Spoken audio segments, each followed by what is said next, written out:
हर महादेव। मैया भवानी की जय, माता पार्वती की जय, भगवान शिव शंकर भोलेनाथ की जय, तो साचे दरबार की जय। तो आप लोगन भी हमारे साथे प्रेम से एक बार बोल दी, साचे दरबार की जय, भगवान शिव शंकर भोलेनाथ की जय, गौरी पुत्र गणेश की जय। आज हम आप लोगन के समक्ष बहुत ही सुंदर कथा लेकर आयल बानी गुरु बहिना लोग। ऐसे कि अगर आप लोग एक कथा के सुन ले जिउतिया व्रत के दिन, तो आप लोग के जो भूखल बाटे उ सफल हो जाई। यानी कि जो आप लोग कल उपवास करम, आप लोग के उपवास में सफल हो जाई। काहे कि उपवास के दिन यानी कि भूखले के दिन कोई भी कथा वार्ता सुने के चाहिए। तो यही से हम कहे नहीं हमेशा कि जो भी आप लोग कथा सुनी ओके पूरा अंत तक जरूर सुनी। जब आप शुरू करतनी तो के अंत भी जरूर करी। काहे कि अंत कैले कोई भी चीज के समझ में आवेला, चाहे काम हो चाहे कथा हो। तो वही तरह आप कथा के भी अच्छे तरह से सुनी और समझी। फिर आप हमके बताएं कमेंट बॉक्स में कि आप लोगन के कथा कैसन लागल है। अच्छा लगल होके तब भी हमके बता देम, और खराब लगल होके तब भी आप बता देम। तो हम कोशिश करम आप लोगन के लिए कि बहुत अच्छा कथा लेकर आए। एहू से ज्यादा आप लोगन से एक ही विनती हमेशा रहेला, जैसे आप लोग हमार हर वीडियो में हर कथा में आप लोग हमारे साथ रहेनी, वही तरह हमरे एक कथा में भी जरूर साथ देम। तभी हम जानम कि हमारे गुरु बहिना लोग गुरु भाई लोग बहुत प्रेम करेला लोग, और हमरे कथा से वो लोग खुश रहेला लोग। तो आई अब हम कथा के शुरू करतनी, और एक रिक्वेस्ट बाटे, अगर कथा पसंद आवे तो सब्सक्राइब जरूर कर लेम और लाइक एंड शेयर जरूर करम अपने दोस्त के पास, आगे परिवार संबंध के पास। तो आज हम बहुत ही जो सुंदर कथा लेकर आयल बानी वो एक विधवा मेहरारू पे आधारित बाटे। का है कि जो एक विधवा मेहरारू रहली, यानी कि जो औरत रहली वो एक विधवा रहली। शादी के कुछ दिन बाद ही बेचारी वो विधवा बन गई रहली। भगवान उनके पति के छीन ले रहने शादी के कुछ समय बाद ही। तो यही से उनका कोनो औलाद भी नाही बहिने आगे। लेकिन जो कहल जाला जिउतिया व्रत के, वो जिउतिया व्रत बहुत उनके पसंद होके कि हम भी मतलब हमारे कोनो औलाद रहते हैं तो जिउतिया व्रत हम करती। हम जिउतिया व्रत के दिन अपने औलाद की ये तरह से करती, अपने उनका श्रृंगार पाठ करती। जो भूखल जाला प्रसाद होला, प्रसाद खियोती। मतलब उनके जो मन में इच्छा रहल एक औलाद के प्रति बहुत इच्छा रहल, लेकिन कहल जाला बेचारी विधवा रहली तो भगवान भी उनके औलाद कहाँ से देते। तो भगवान शिव शंकर भोलेनाथ महादेव जी ऊपर बैठल देखत रहने सब कुछ। तो एक दिन माता पार्वती कहली कि हे भोलेनाथ, हे महादेव, आप जो नीचे देखा तानी सब क्यों जिउतिया व्रत के कथा भी सुनता, जिउतिया व्रत भी कैले बालो। तो एक जो ऐसन जो औरत ई बाड़ी जो विधवा बाड़ी, उनकर तो औलाद नहीं हो सके ने, काहे कि उनका पति नहीं बाने। लेकिन आप ऐसन कौन उपाय कर देती तो उनके औलाद जरूर हो जाते। तो उनकर स्वामी जी पूछने यानी महादेव जी पूछने कि हम कौन ऐसन काम करी है पार्वती कि जैसे उनके औलाद होके। तो पार्वती मैया कहली उनके अंगूठा में यानी कि उनके हाथ के अंगूठा में एकदम फोड़ा जैसे 9 महीना तक वो फोड़ा के रख ली, और ओकरे बाद से आप मेढक के रूप में जन्म ओ मेढक के दे दे।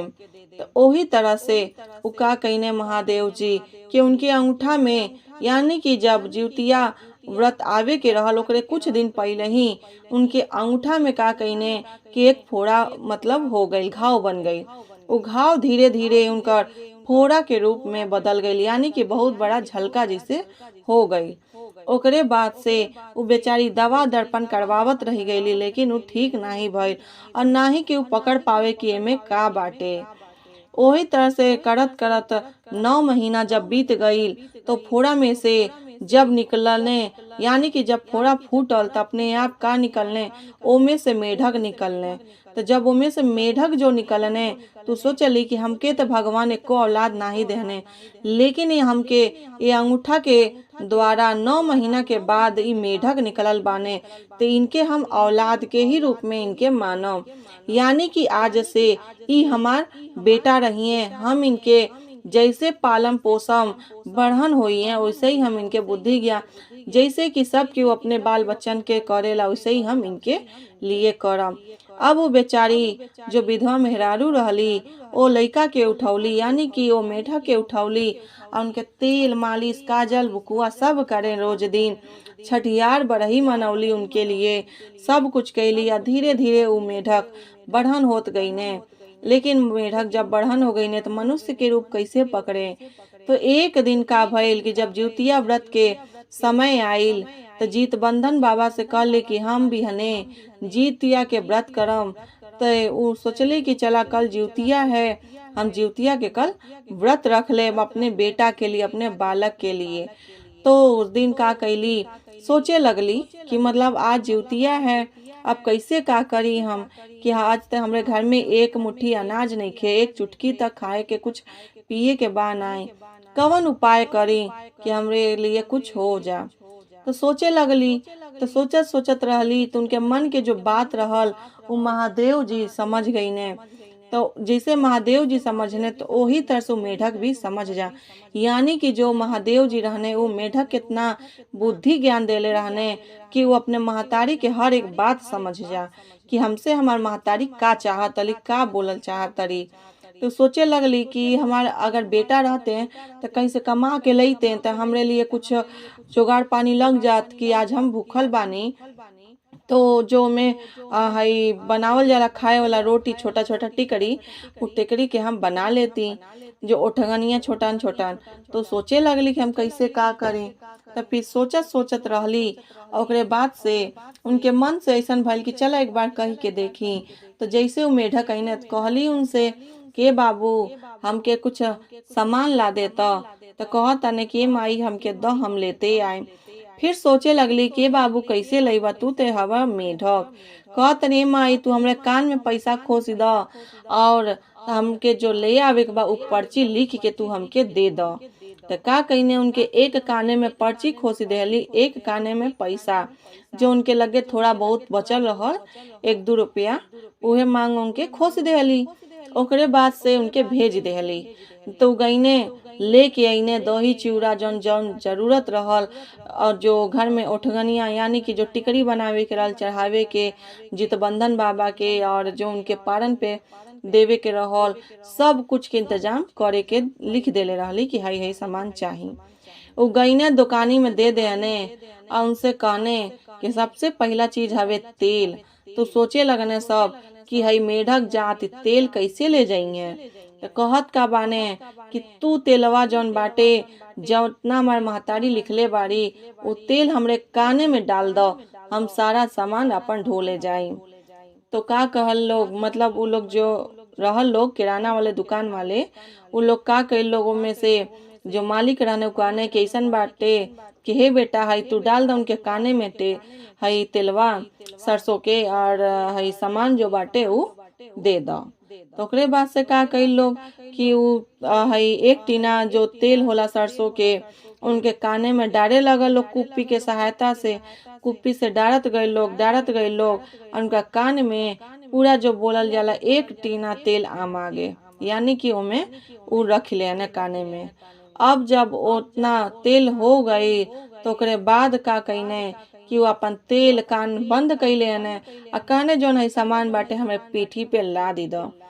तो जौन थोड़ बहुत सामान रहल पीठी पे लदवा लेने और लेके चल गई ने अपने महतारी के लगे, यानी कि वो विधवा महतारी के लगे लेके गई ने। जब अपने माँ के लगे तो कहतन ए माँ टीना ले आवा, ओमे हम तो के तेल देतनी और है सामान रखा जौन तो के भेने काम बाटे।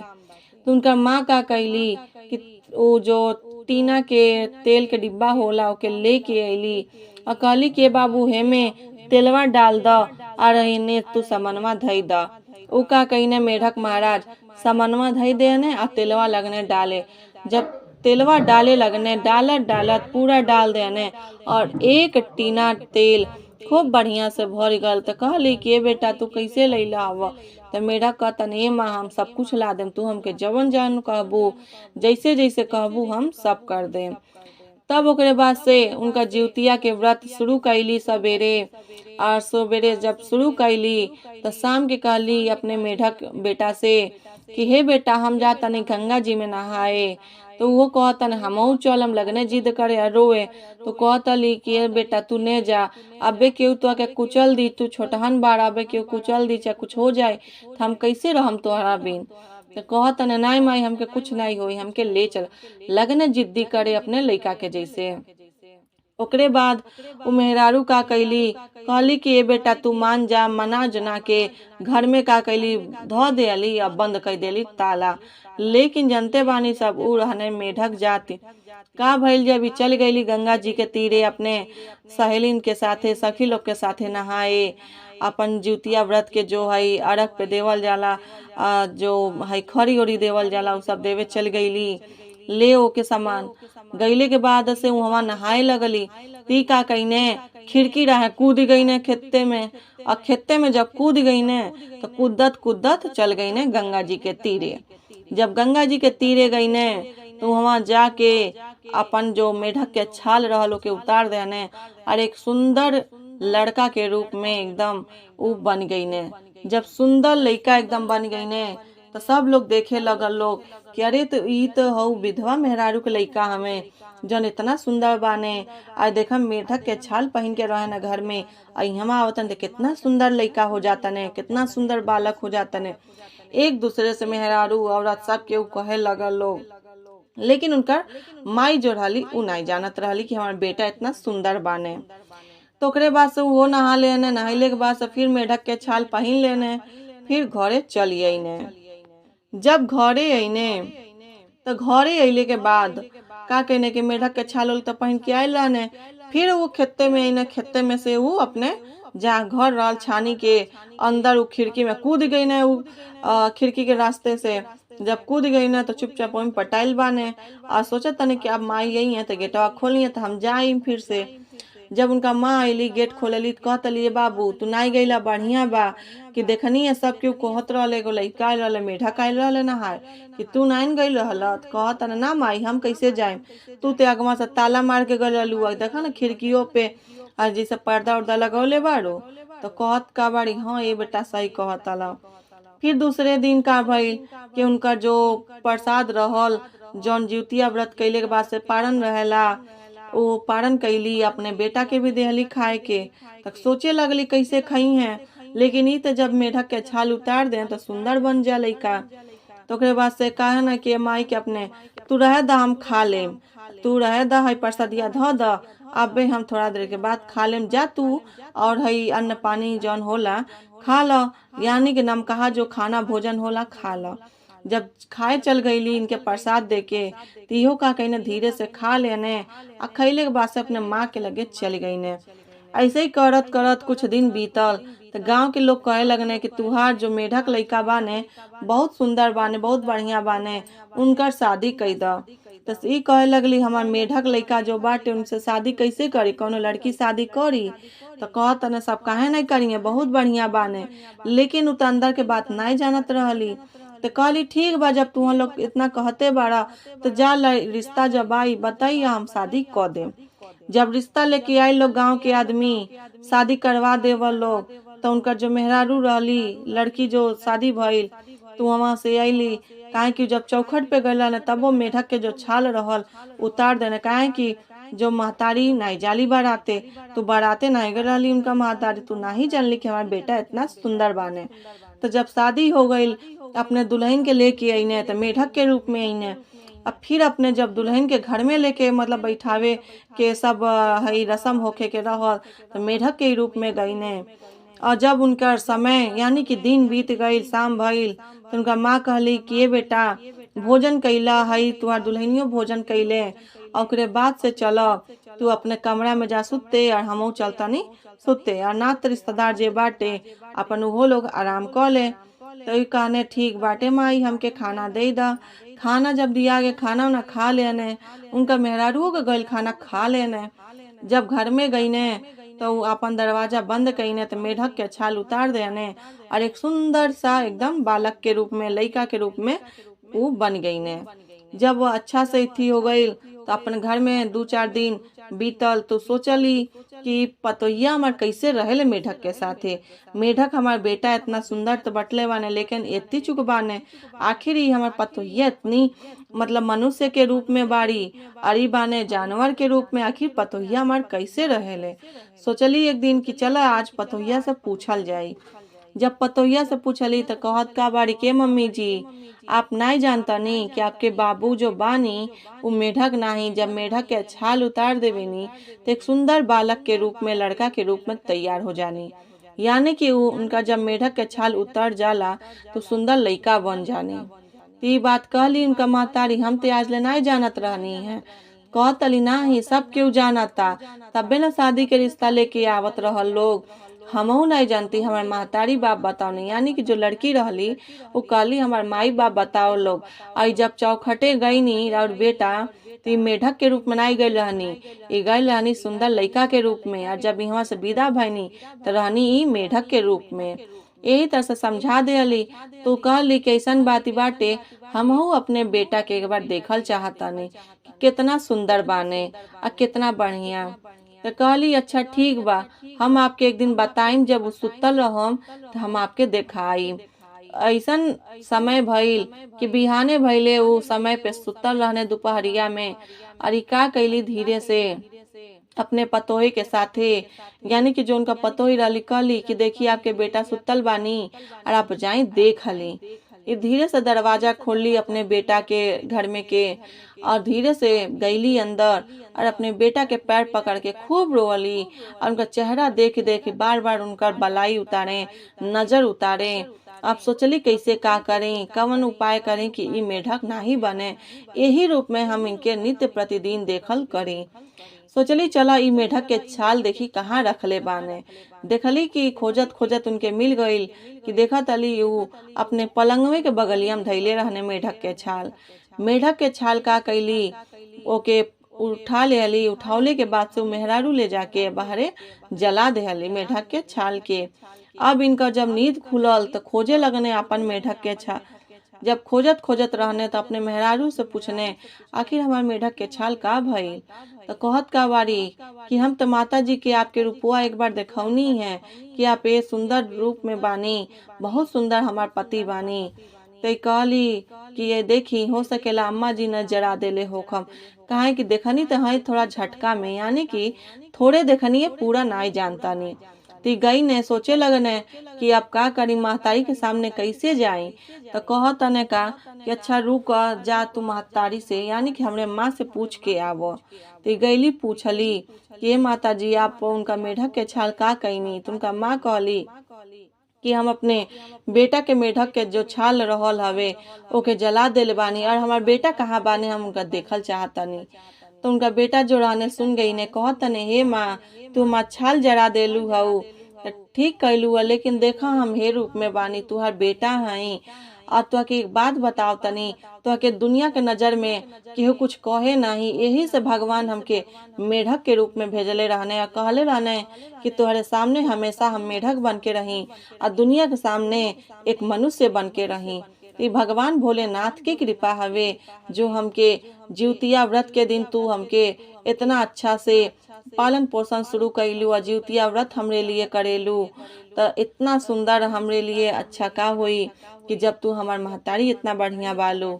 ये सब बात कहने तुमका महतारी जो रहली लिपट के खूब रोली और कहे लगली कि हे शिव शंकर भोलेनाथ, जैसे हम जीवतिया व्रत करेनी जो फल हमके मिलल उहे जे सुने वाला बाटे, जे कहे वाला बाटे ओहू के उहे फल दिया।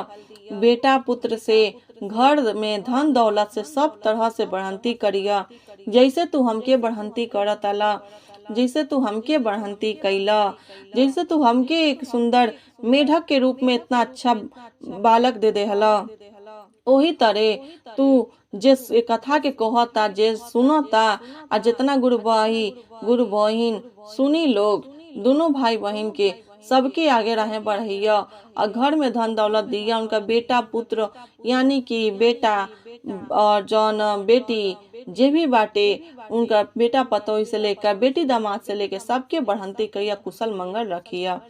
वो विधवा मेहरारू यही तरह से जीवतिया व्रत के कुछ दिन के बाद ये सोचे लगली कि हम जितिया व्रत कैनी, तब्बे जाके लागत ई फल मिलल हवे। और यही तरह से विनती करे लगली कि भगवान शिव शंकर भोलेनाथ हमके तो इतना सुंदर पुत्र देने, यही तरह से सबके दे फल, कि सब केहू खुश रहे, सुख रहे, मंगलकारी रहे। तो हे गुरु बहिना लोग, गुरु भाई लोग, आप लोगन से भी विनती बाटे कि अगर ये कथा आप लोग के पसंद आयल होखे तो लाइक एंड सब्सक्राइब जरूर करम।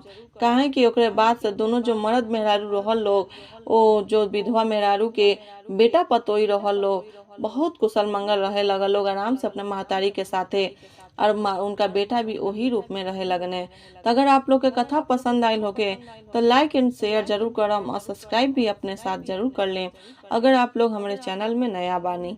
और साथ में बेल आइकन यानी घंटी के दबा लें, जैसे हमारा कोनो कथा आप लोग के पास जल्द से जल्द जरूर पहुंच जावे।